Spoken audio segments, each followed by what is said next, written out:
प्रभालं महादैत्यकालं नमो नीलकायं दुरावारमायं सुपद्मासहायं भजेऽहं भजेऽहम्।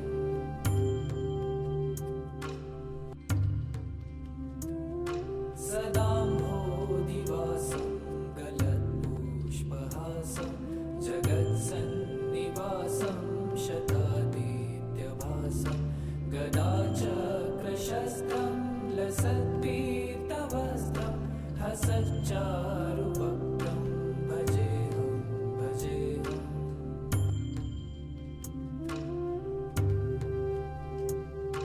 रमाकण्ठहारं श्रुतिव्रातसारं